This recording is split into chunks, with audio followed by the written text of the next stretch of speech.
We are still waiting for a few people to come in, but we will make a start. So hello everyone and welcome to Series 4 of the GBA Lightbulb Sessions. The Great British Entrepreneur Awards, in association with BT Skills for Tomorrow, have designed a free live stream series of Lightbulb Sessions to support small businesses and entrepreneurs with insightful and advice-driven sessions featuring some of the UK's brilliant entrepreneurial minds to illuminate your path to entrepreneurial success. You can find out more about BT Skills for Tomorrow by heading to their website at www.bt.com/skills for tomorrow, or by clicking on the link in the comment section. In today's session, Great British Entrepreneur Awards Head of Content Jonathan Davis will sit down with Sam Jones, founder of Gener8. Sam recently appeared on BBC's Dragon's Den, where he delivered the best pitch ever that consequently went viral with over 20 million views online. He'll discuss today successful techniques, what you should and shouldn't include in your pitch, the positive impact this can have on your business. This session will take your pitch from good to great. There is an opportunity to ask questions during the session. If you have a question you'd like to ask, you can pop this in the Q&A function at the bottom of your screen, and we'll do our best to answer these towards the end of the session. Please note that there will be a poll available towards the end of the session today, and all answers will be anonymous. And with that, I'll pass over to our host, Jonathan Davis. Yeah, thank you, Chloe. Welcome everyone to the session this morning, and welcome to you, Sam, and thank you for joining us today. I guess obviously the nature of this discussion and the nature of your appearance on Dragon's Den, probably a lot of the attendees today do know at least a little bit about you. But it'd be great to get a bit more background to yourself and to Gener8 as a business to start us off. Sure, certainly. So first off, thank you so much for having me, Chloe and Jonathan. What an introduction to live up to now. So yeah, a little bit about me. So really quickly, before founding Gener8, I'll rewind a little bit. I used to work at Red Bull, the energy drink, as part of their global marketing team, where I was personally responsible for about 1/3 of their worldwide advertising. So that's everything you see on television, that you hear on the radio, that you see in the cinema, and that you see in print, billboards, etc. And it was amazing fun. But while I was there, I realized that everything that we do online is being tracked, and that every question we search for on Google, every website that we click on, every item that we buy online, tens and often hundreds of different companies are collecting this information, hiding behind those cookie banners, and tracking us and tracking everything that we do. And consequently, they're selling that and making money from it. And what I thought was that there would come a time where this needed to change. And I thought once people realized that this is happening, they'd want one of two things, either the ability to stop this or the ability to earn from it themselves. So very simply, I left Red Bull and I founded Gener8 to build technology that empowers people to control or earn from their data. So really simply, we're a browser that's totally free and anyone can use. And we give people a very simple choice between privacy mode, where we stop all companies from tracking you online, or rewards mode, where we share points. We give our users points in return for sharing their data with us, and we aim to enable them to exchange these points for products, vouchers, or donations to charity, so they can really earn from their data. So that's a quick bit of background there. Yeah, excellent. As I said, probably some people have at least an idea of what the business does from the pitch, but it's great to kind of get a bit more background from it. And I can see one person in the chat is already a user and has received their first payout. So it's exciting to see. Obviously, the reason that we're here is that your pitch has been labelled the best, if not one of the best ever to appear in the Den. And I think Peter Jones described it as exquisite, I think. So obviously we're here to try and learn about what made that pitch so great, how you how you developed it, how you delivered it, and so hopefully the attendees can kind of take those learning into their own pitches. So we'll start off. Is there one single factor that you think stands out above the rest about why your pitch was so successful? Well, I think it's a really good question. I think in general, the single most important thing when pitching your business is to have the right mindset. And what I mean by that is how you think about yourself and how you view the situation will impact everything that happens next. So you have to start by reminding yourself that you're not there singing for your supper. Never stand hat in hand asking for money, because that's the quickest way to turn someone off. Instead, you've got to believe that you're sharing a secret with the investor. So you're telling them about an opportunity that they're not aware of, and you're pulling away the curtain and unveiling a hidden truth that's been in front of their eyes all along. And if they're lucky, you might be willing to invite them on the journey with you, because that's a much more exciting proposition than standing there saying, I need your cash, give me your cash. So I think you have to go in with that mindset that you're providing them the opportunity to join you on an amazing journey. Yeah, absolutely, and I think certainly from my point of view, one of the things that was so great about certainly the opening part of the pitch was it was a clear explanation of the problem, of the issue, and then in a very, very brief nutshell what the solution was, and then the kind of more detailed explanation of it. So I guess that's where the kind of the hook comes into them, and like, be part of this, be part of the solution. So I think that's really wonderful. I've just noticed someone in the chat asking for the recording, and it has been, the link to Sam's pitch is just placed in the chat function a little bit higher if you do want to catch on to that. But obviously pitching takes a great deal of planning, a great deal of preparation. What was the very first step that you took in preparing for that pitch specifically?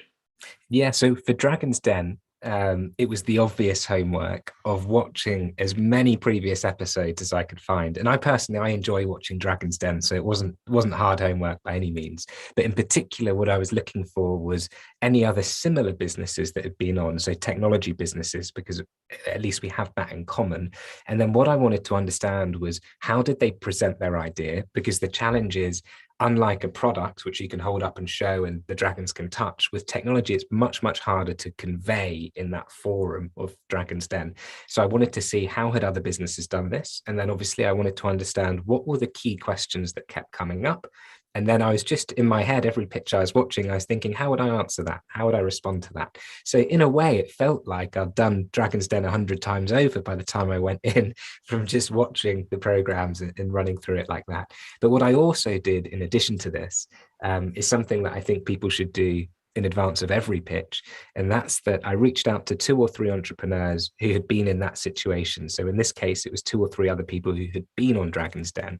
And I spoke to them about their experience. So what was it like? What were the stumbling blocks? What were the challenges? What happened behind the scenes? What happened afterwards? So that way I could be really, really prepared, because you have to be as prepared as you can be for a moment like this.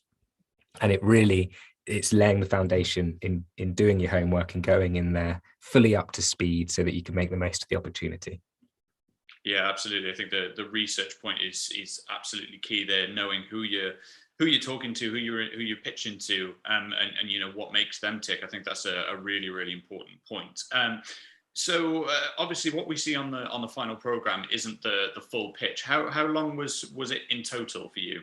So in real life, the pitch lasted about 2 hours. And of course, the dragons go into all sorts of questionings and lines of conversation, just like when you're doing a normal VC pitch or a pitch to angel investors. So they're asking about lifetime value, about forecasts, about cost of acquisition, all of the nitty-gritty details.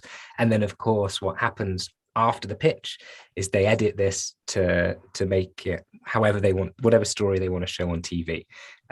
So in my case, when I was in there under the lights, I was fortunate insofar as the dragons instantly understood what it was that I was conveying. They agreed with the notion that people's data is valuable and that people should be able to control and earn from it.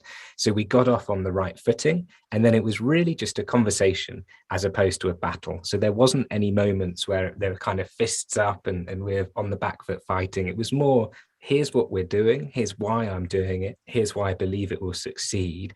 And then it was opening to them and saying, what can you bring to the table? And a lot of that conversation didn't make it to air, but there was a lot of time where the dragons were telling me, here's what I can do to help generate. So it was a really good dialogue. But then one other thing that's probably worth mentioning, which again is specific to Dragon's Den, is that actually one of the hardest parts was that before you pitch, you obviously are waiting in this dressing room or backstage, and you have to arrive really, really early. So I got there at 5:30 a.m., which is literally the time that you have to arrive at the studio. And I didn't pitch until 5:30 p.m. And I was told, so 12 hours of waiting, and I was told initially that I'd be on around 9:30 in the morning. So the toughest part was this mental challenge where you're trying to keep calm and you're trying to keep relaxed, but the tension's building. You don't know when you're going to go on. And then suddenly you're thrust into this crazy environment with cameras and lights and these dragons. So it was a hell of an experience, and it was really good fun. But certainly the preparation beforehand helped me to maintain calm in those moments. Yeah, absolutely. And I guess, although not everyone is going to get the chance to pitch on Dragon's Den and not have that 12 hour wait, quite considerable, but they're not going to have, the lights in the studio and everything. But I guess that message of the preparation delivers the calm beforehand. So even if you're turning up half an hour, 15 minutes before you're pitching to your potential investor, it's that element that really keeps you calm and confident going into it. Certainly, absolutely. Yeah, and so how early from filming did you start preparation? So kind of how long was that journey before filming day?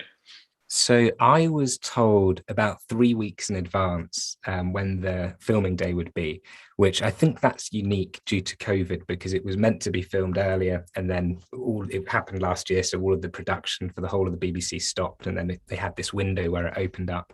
So I was told about 3 weeks in advance, and it was from there that obviously I started getting to work very quickly in terms of thinking, what's the pitch going to be? What's the story I can tell? What questions may they ask? And then watching 100 episodes of Dragon's Den too, to kind of do that homework and do that research. Yeah, and then obviously do your first draft, see how that sits after a day or two, redraft it, change it a little bit, and use that time. Yeah, and so that sort of 3 week window that you mentioned, is that the kind of normal kind of preparation time that you would have for a pitch outside of the kind of the TV space? So, I mean, outside of Dragon's Den, I think it's much easier to prepare and to do pitches. And it depends if you're speaking to an angel or a high net worth individual versus a venture capital fund, because they're going to have different angles and different approaches. But what I've learned, so we raised obviously a little bit on TV, about 60,000. After the television appearance aired, I then raised about 2.1 million. And prior to that, I'd also raised some money as well to get the business up and running.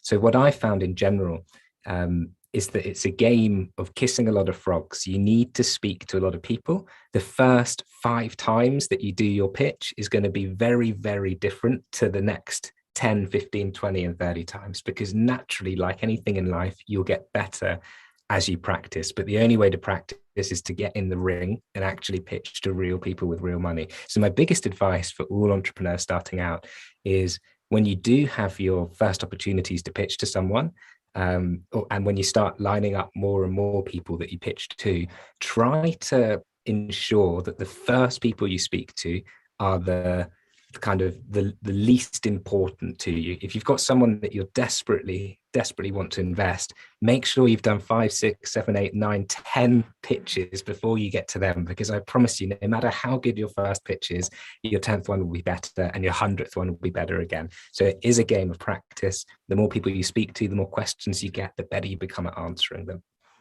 Yeah, excellent. And you mentioned there about once you got the filming date, you started to kind of craft your pitch, and you mentioned there the kind of evolution that your pitch goes through. Did you find that the Dragon's Den pitch was an evolution of what you've done already, or was it kind of an entirely new pitch? So I customized a lot of it, for the main reason being that I wanted to make sure that we were speaking through the investors to the people at home, because for us, it was a real opportunity to get some exposure and to tell our story. So I wanted to remove any mumbo jumbo words that aren't commonly understood or commonly known. I wanted to get rid of all of the industry jargon and just speak really simply and really truthfully about what happens, why this is a problem, and what we're doing to solve it. So in that sense, the mission of what we're doing was always exactly the same. It never changed. But the way that I conveyed that in the pitch on Dragon's Den would be slightly different to if I was speaking to another audience. But I think that that's true in the sense that you should always customize your pitch to whoever you're talking to. And what pairs with that is going back to the research that we were talking about too. You need to really understand everything about your audience, so about the investor. Everything from what's their average check size to what were the last businesses they invested in, to how much money do they have left in their fund or ability to invest, to do they lead investments or follow on. You really want to know all of this info so that then when you give your pitch, you can try and hit their sweet spot, because there's no point in offering something which is just totally different to what the person's interested in. So yeah, it's all about researching those investors and understanding them. Yeah, absolutely. I think that's kind of even in the quarter of an hour that we've been speaking, I think that's kind of been a key thing, the research and understanding going into it.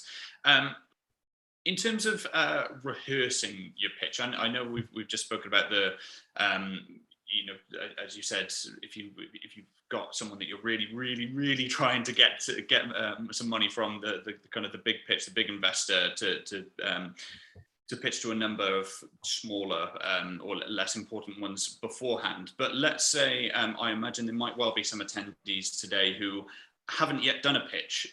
So in terms of rehearsing, how much time would you recommend spending on doing that, and to who? Because, you know, I guess your husband or your wife or your mum or your dad probably aren't going to be the best person to kind of give feedback on the actual pitch itself and the business.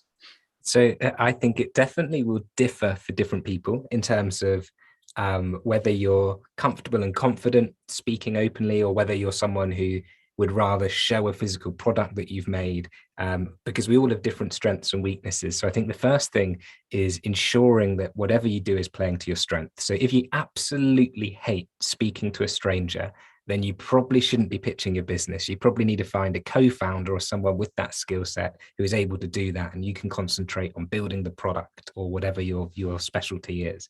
But in general, I think the approach that you have to take is start by recognizing that the only part of this conversation that you can fully control is the pitch itself. Everything that happens after that is open to where do they want to go with the questioning. So what you have to make sure is that you really are super confident and you have that initial pitch dialed down to a T. And you probably need a couple of different versions of it, where you want one-minute version, which is your quickest, shortest kind of elevator pitch, and then another kind of 3-minute version in those instances where you have a little bit more time to explain. So I would say always make sure that you have a couple of pitches kind of in your head, and it shouldn't be too tricky because it's your business, it's what you've been working on, it's your idea. So really you're just trying to convey it to a stranger.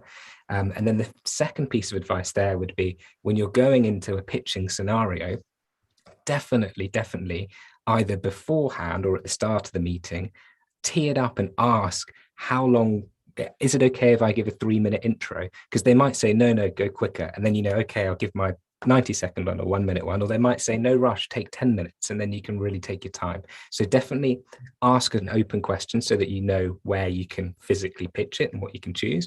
And in terms of practice, I think the best thing to do is try and find other entrepreneurs or other founders, people who might be in the same industry or space as you, or maybe they're in a totally different space, but people who have probably done pitches before. So perhaps they've raised investment successfully, and reach out to them and see, can I chat to you? Can I give you my pitch? Can I get some feedback in 15 minutes, just super fast? And ask for advice nice and openly. In addition to that, there's loads of great forums in London where entrepreneur meetups and all sorts of opportunities and networking events, which are definitely worth kind of attending so that you can broaden your founder network, speak to others and learn what's worked for them. Excellent. That's a really interesting piece of advice. One thing that we haven't touched on yet is the figure. So it was 60,000 that you pitched for? Correct. In return for 10%, was it? Correct, yeah.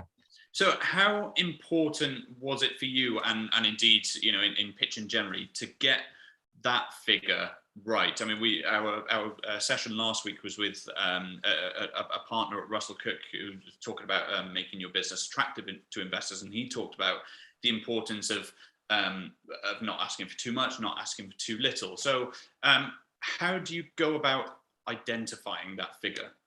Absolutely, the $1 million question. So I'll tell you, I'll answer in two parts. Firstly, by answering what I did on Dragon's Den, and then secondly, by giving more broader advice. So in terms of Dragon's Den, for me, it was never about the money. So I viewed it as an enhanced equity deal, in the sense that what we were really doing was giving away some equity in order to bring on board an active investor who can help accelerate the growth of the business. And then in addition to that, we get that added benefit of the exposure through the television that can help us to grow. So I deliberately pitched a low valuation to try and reflect and ensure that Gener8 was attractive. And in doing that, it removed any of the combativeness that you sometimes see on Dragon's Den, where there's that big argument around, why is your business worth X? I think it's worth Y. So instead, I deliberately put it nice and low to make sure that we just diffused that line of argument. And consequently, it was a bit of a gamble doing that, because you never know what's going to happen. But consequently, it worked really well, because we ended up going viral on Facebook with more than 20 million views. We averaged a new download every 10 seconds for about 8 weeks. And off the back of that, I was able to raise a larger round, still modest, of about 2.1 million in funding, which enabled us to grow the team, build the technology, enhance it, and get up to speed quicker. So that was the approach that I took there. In general, though, what you tend to see when you're fundraising is that people take different approaches. Of course, you've got a business model of, it's all finger in the wind in reality, especially if you're pre-revenue or early revenue. And there's lots of different ways of trying to value your business. But the reality is, going back to that first piece of advice of speak to lots of people, do lots of pitches, what will happen is the market will value you. So regardless of what you say, you might be trying to raise 200,000 at a 2 million valuation or whatever it is. And the reality is, if you go to 10 people and you say, we're going for 200,000 and you get 10% valuing the business at 2 million, and all 10 people say, no, it's too much, we want 25%, then that's going to be where you end up landing. But as long as you come across as a credible individual, as long as you sell your idea and your concept, then really, if you're a little bit off in terms of what you're asking for, it shouldn't be a killer, because the person on the other end, it views it as a point of negotiation. The reason that it would be a killer is if you're way off. So if you're valuing your idea on a piece of paper at 20 million pounds, people will laugh at you because it's silly. But if you're off by a little bit, it doesn't matter. And you generally, outside of that TV kind of pitch that I did, generally, if you're behind closed doors, it's fine for you to overvalue your business a little bit, because that you're always going to get chipped away in negotiation. So it's okay, but you want to get reference points from other people who have successfully raised, see are their metrics similar to mine, and then at least you got something you can point towards. Yeah, I think that's really valuable. Obviously, for startup entrepreneurs in particular, getting that valuation is always a sticking point. Like you said, to some it is just that moment where and I think Russell on the session last week said that it is, for a lot, particularly very early stage, that it is just based on projections. So it is really a really difficult thing to do. And in terms of, you mentioned a couple of things in probably your previous two answers. How vital is it that you know not just your business inside out, but the whole market? So I think fundamentally, to raise investment, you have to convey credibility, because you're asking a person to believe that you can build something in the future that doesn't exist right now, and that you can create enough value to multiply whatever money they're putting in. So you need to show them data points to support that. And to do that, you need to understand the wider industry that your business is operating in. So I think it's absolutely critical. If you're too insular or too siloed, then you won't convey that credibility, and ultimately I think you'll struggle to raise investment. So to answer your question, it's critically important, definitely. Yeah, excellent. And certainly from off the back of your pitch, you yourself have been praised for your energy, your kind of natural charisma, and it's safe to say that is becoming more of a focus generally among founders in the space at the moment. But what advice would you have for our attendees who are trying to strike a balance between getting your personality, your passion as the entrepreneur across, and the really nitty gritty details of the business and its products or service. Where is that balance? So to start off, I'd say be yourself. Definitely don't try and project something that you're not. So be exactly who you are and who you're most comfortable with. That's who you want to convey and show. And then in terms of diving into nitty gritty details, again, it depends on the context, but in general, let's pretend you've got a 30-minute meeting with an investor. You need to go into that thinking, what's the aim of this meeting? What is the desired outcome? Now, in real life, it is incredibly unlikely that the outcome of one 30-minute meeting will be a check in your hand and an investment. Instead, a successful outcome will be that you've intrigued them about your idea. They're now really interested. They're going to go away. They're going to Google some of the facts that you said. And then in 24 hours, they're going to reach back out and say, let's go into more depth here. So really, I would say in that first meeting, again, on the assumption that it's a 30-minute or 60-minute window, your aim is to convey your credibility, convey your idea, show the opportunity, and give them enough belief in you that you can execute on that. So I would avoid at nearly all costs going too deep too soon. Instead, you need to pique their interest. And if they dive deep with questions, great, you go there. But the trouble is sometimes entrepreneurs, because they love what they're doing so much and they're so kind of mentally invested in it, they dive so deep so quickly, and the person sitting opposite them is just lost and doesn't care and is uninterested. So instead, you need to start by getting them hooked, by sharing that big vision and big picture, and then go down as they request it or in that second or third meeting.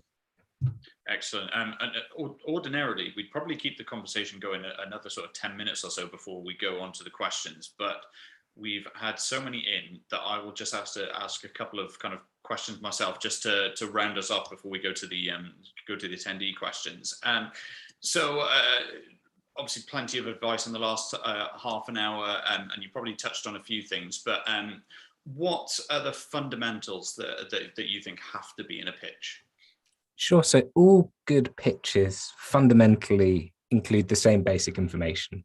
So that is the problem, the solution, the model, the market size, traction, and what you're asking for. So what that means is the problem, you're sharing a story about what the problem is, the solution, how does your idea or business solve that problem?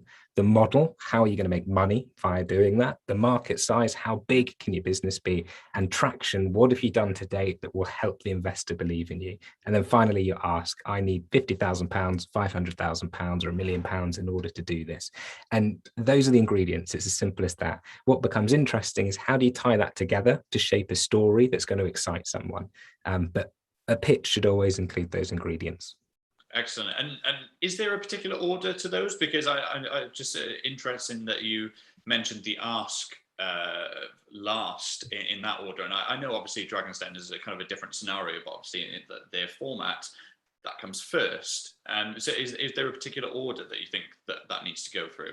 So I don't think that there has to be a specific order. I think again, coming back to that initial research, you should only be meeting with an investor if what you're asking for is in their sweet spot. E.g., if you know that someone, the smallest check they write is £1 million and they need to see £100,000 a month recurring revenue, and you don't have those metrics and you only want 50 grand, you shouldn't even speak to them. But if you know that actually an investor's sweet spot is 50 grand and they like the industry that you're in, then whether you say that you're asking for 50,000 at the start or end doesn't matter too much. Personally, I prefer to put that at the end because really it's a point of negotiation. So what I want to do is convey, here's a massive problem. Here's what I'm doing and here's why it's a problem. And you might even be able to relate to this and feel it emotionally through a story that I tell. Here's what we're doing to solve it.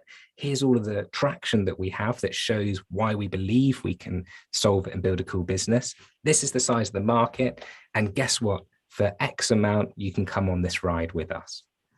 Yeah, and I guess that more broadly, putting that ask first could actually switch them off. Whereas if you're going through the story first, and even if it does happen to be outside their sweet spot, that story could actually make them stand up and listen a little bit more. Absolutely. Coming back to how I opened, where you never want to seem as if you're singing for your supper. I think by saying what you want up front, you look like you've got your hat in your hand and you're asking for money. But instead, by telling a story and sharing your vision, it's much more compelling, in my opinion. Yeah, absolutely. And so that was the fundamentals of what needs to be in. Are there things that you see that that entrepreneurs put in their pitches that really, really, really don't need to be in there, or even should not be in there? Well, I think in general, as we said, kind of diving too deep too soon, it could be a negative indicator or a red flag. But the other thing, I suppose, that's really interesting to note is that unlike on TV or on Dragon's Den, it's very rare to get an investment on the spot in your first meeting. So you should be prepared for this. That means that you don't need to try to aggressively close a deal in that first meeting. And if you're trying to do that, you're probably approaching it the wrong way. Instead, it's much better to take a softer approach. So you do all of those things that we talked about. You excite the investor, you pique their interest, and then you wrap up by telling them a few reasons why you'd like them to come on board, and you flatter them, you stroke their ego. But then you tell them that, hey, I've got other funding options.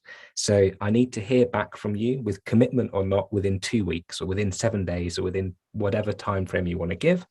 And then, of course, you give a little nudge at the halfway point. And then usually, if they are really keen and they want to come in and you've done a great job, they're going to say so within that time frame and early. And if they don't, then no sweat. Move on to the next. As I said, keep kissing those frogs, have lots of conversations. Yeah, absolutely fantastic. Like I said, we've had quite a few questions come through, so I'll make a start on those. So this one is from Jack, who says, of course, you were almost pitch perfect on Dragon's Den, but is there anything you would have done differently? Well, firstly, thank you so much, Jack. Very, very kind of you to say so. I was really pleased with the outcome. So to be honest, I don't think there's much that I would change. Maybe if the answers to a few questions that didn't make it to air. But aside from that, under the circumstances, I was content. Absolutely fantastic. So the next one comes from Mike. I was looking at Jack as well. But combine the two. But Mike says, I played your pitch to all of my team in my office as part of our sales training, and they all said the same. Your why was more important and shone through over what it was that your company did. Do you feel that expressing the reason why you set up the company is more important than just talking about what the company does? So I think in terms of raising investment, the why is really, really important in terms of you're getting them, depending on the stage you're at, but at the sums that we were after on Dragon's Den, you're really getting someone to believe in you, and they need to believe in your vision and what drives you and what propels that forward. In reality, I was in there, we talked about kind of circa 2 hours. So of course, there was a lot of discussion around the product and the functionality, which didn't make it to air. So we did talk about both, and most investors want both, but really getting them to believe in you and starting with the vision is the most compelling approach, I think. Excellent, thank you. This one comes from an anonymous attendee, who I think you probably touched on it a bit earlier, but if there's anything that you can expand on, that would be great. So this person says, hi Sam, have you any suggestions on remembering your pitch aside from repeated practice? Yeah, so personally, what I do is I read it before I go to bed. I think it helps it to stick in my head a little bit better, but then really it's just that repetition. It's repetition, repetition, repetition. And you really need to make sure that you've got your pitch dialed, because as we talked about, that's the only thing you control in these conversations. Yeah, and leading on from that nicely, actually, there's one from Megan who says, what's your opinion on having notes for your pitch versus memorizing what you're going to say? If you can, I would avoid it. And the reason for that is, again, in order to raise investment, you're trying to get someone to believe in you, and you're trying to convey credibility, and you really want to show some passion too.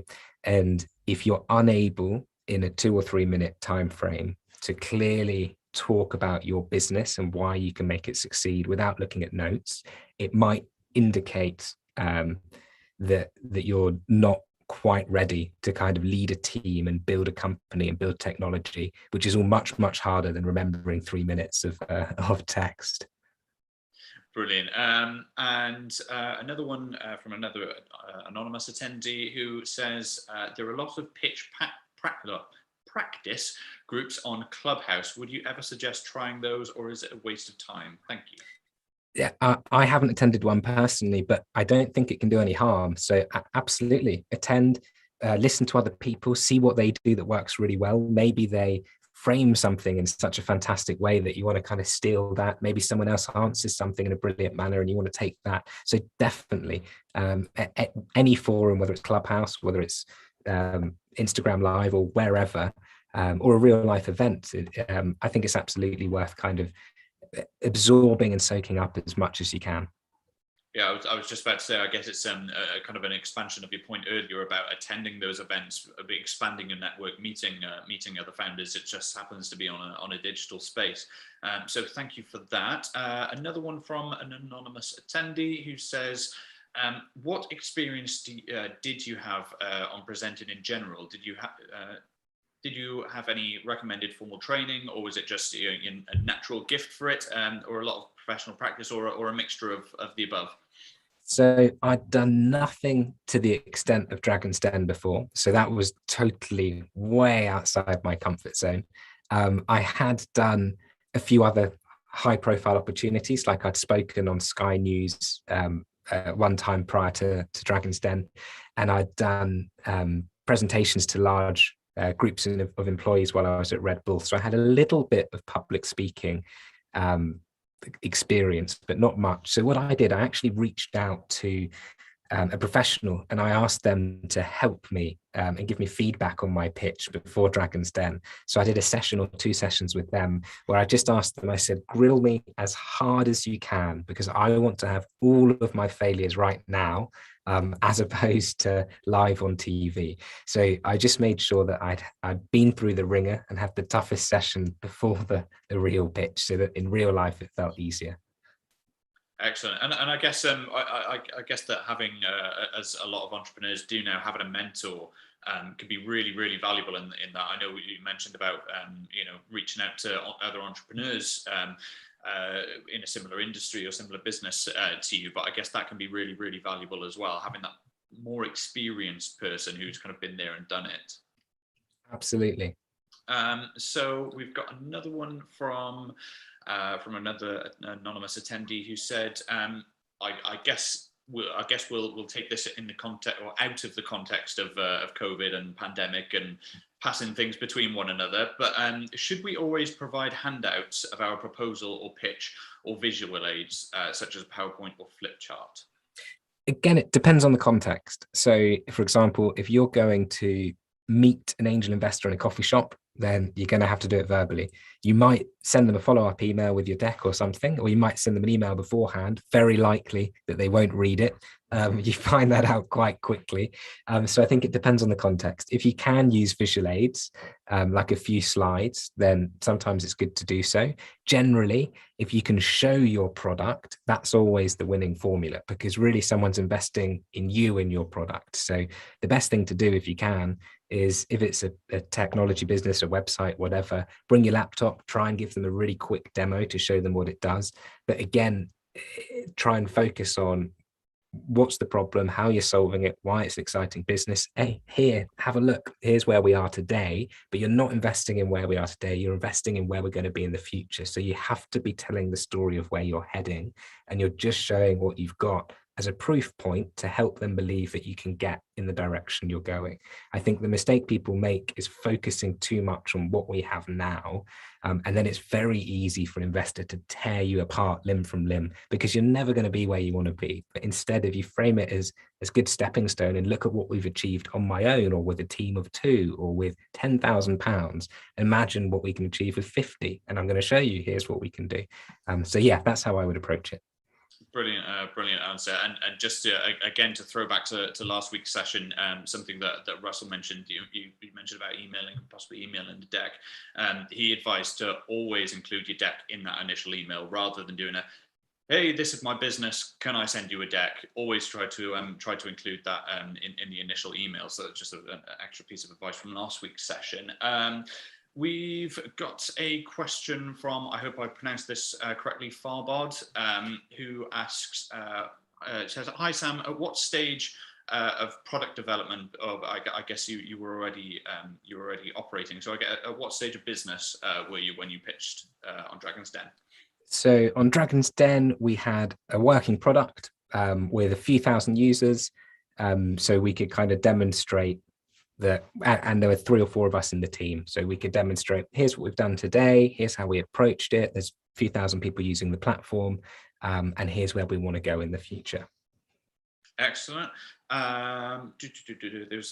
Yes, there's another one. I know you touched on this slightly, but again, if there's any expansion on it, that'd be brilliant. So Aaron asks, were you nervous before walking into the pitch? If so, what advice would you give to calm those nerves? Incredibly nervous, so nervous that I felt like I was going to be physically sick. So you're standing in that lift and you've got butterflies multiplying in your stomach, and then the lift doors open and you walk out and it's total silence. You can see each dragon sitting there in their chair. There's cameras everywhere and it's so quiet. You can hear your own footsteps as you're walking out to this X on the floor, and then you just have to go and you have to start. And I think in terms of how to calm your nerves, I'm not an expert here, but what I do personally is I try to ensure that the night before I can get as much sleep as I can. Often in these situations, you hardly sleep because you're so excited and nervous. But that's the first thing. So you're coming into it with a little bit of rest. And then at the moment or before the moment, just take deep breaths, try and calm your mind. And ultimately, you just want to go out and execute on everything that you've practiced beforehand. And that's why the more that you practice, the calmer and more confident you can feel in those situations. Excellent. I think that is probably, we probably got time for one more. So Harry asks, do you employ different techniques for different pitches? I think the techniques are always the same, and that is research your audience, and then just slightly tailor your story so that it's most relevant to that audience, and then you're just conveying your business and your idea. So as simple as that. Excellent, excellent. So, like I said, that's probably all the time we've got. There are still quite a few questions, but unfortunately, we haven't got time to get through to them. But I know Chloe has put both mine and Sam's LinkedIn profiles into the chat function. So if you do want to connect with Sam to follow up on anything, please do. So before we let you go and let you get on with your day, Sam, one final question from me. If you wanted the audience to come away with 3 key takeaways from today's session, what would they be? So number 1, have the right mindset.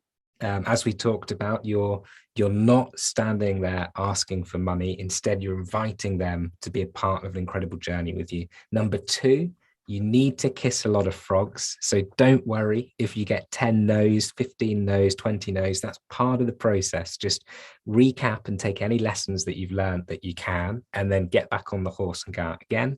And number 3 would be, try and build your network, as we talked about. Go to real life meetups or join virtual meetups. Watch things on YouTube or anywhere else to see other pitches, and just try and keep that fire and excitement burning. You've obviously got an idea or a business that you want to move forward with, and just keep that fire alight, keep that excitement going, and drive through all of the roadblocks and barriers. That would be my advice.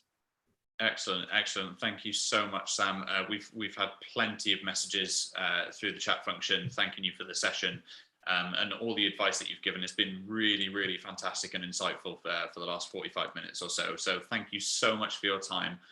And with that, I will pass back to Chloe.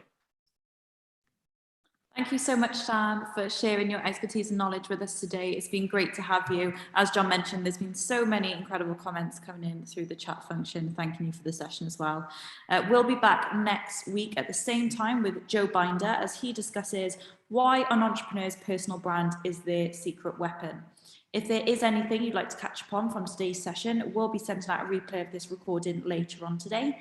You can find the replay and future sessions at www.lightbulb-sessions.heysummit.com. Thank you very much for joining us today, and thank you again, Sam and Jonathan. Cool. Thanks for having me. I hope that was valuable. Cheers, guys.